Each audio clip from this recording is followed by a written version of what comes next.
तुमको मैं कल देख लूंगा तेरी बहन। ओ पीटे ले बकत हो कल मैं तुमको देख लूंगा। एक और यहाँ खाली है जब बेहरो पावत हम एगो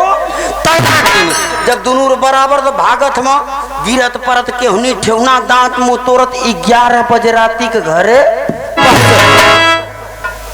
जाके केवाड़ी पकड़ ले हम आवाज लगावत हम जगावत हम। अभी 11 बजे के घरे जागल है सब खा के सुत गल है के जागल है जीवन साथी जेके मेहरारू कहल जाला। टुकुर टुकुर कुछ कुछ अनुमति ताकत ही जो हत कि हमारे सनी देवल कहीं गए पता नहीं है को एक्सीडेंट हो जाइए। आवाज लगाओ तो कहते ए सेंटा अम्मी कड़ा खला कर माई गई मेहरारू जान गई कि हमार सनी देवल कान लगा के सुनत ही कल यहाँ तो ठीक बोलत रहा हो। आज इनके कुछ हवा का असर है वो हवा जबनिए मरले केवाड़ी ना खुल दी जाके कोने लुकाई जाती दूध आवाज लगाओ थो केवाड़ी ना खुल मार के तीसर के बेर में केवड़िए के दारू के तनी की पहले में बहुत पहले तो 500 का केवाड़ी के तनी तोड़ना 5000 का अंदर घुसत हम लाइन कट गई है। अभी सनी देवल खोजा था के सनी देवल खोजे सिर देविए के ना टोआ टोआ जाए के कोने पकड़ ले थे वही जे धई के आ जब चापी दे थे तो शुरू करते हम जब दारू में पैसा खत्म भल उ गुस्सा बल भर रास्ता में जन पिटाल हम भूखन पेट जरत है उहो गुस्सा कहीं ठंडी तड़तड़ौले है उहो गुस्सा चारों गुस्सा डेहरी के गुस्सा मेहरी पर चपले हम मारत हूँ बुझत हूँ कि बरदही मारत हैं। और जब चपले में तो कहीं घूम भी ना पाओ थी खाली एक का जगह कोखवा में मार के तिमु का बना देते हूँ। सुबेरे का देवरान जेठान अपने में बतियावत हलो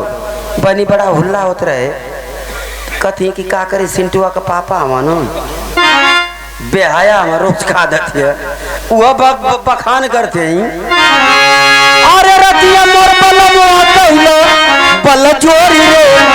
झुलनिया दिहला तोरी ननदी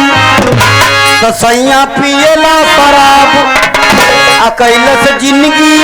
खराब ससैया पियला शराब कैलस जिंदगी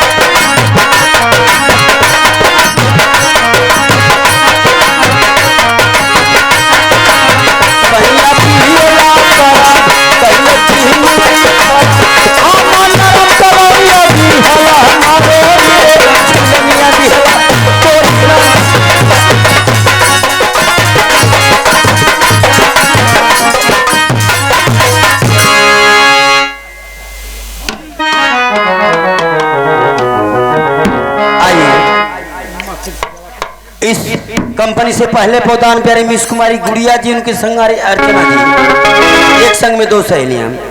मन चाहे गीत भजन ला लो ना की बोला ना की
दारे नारे नारे नारे ना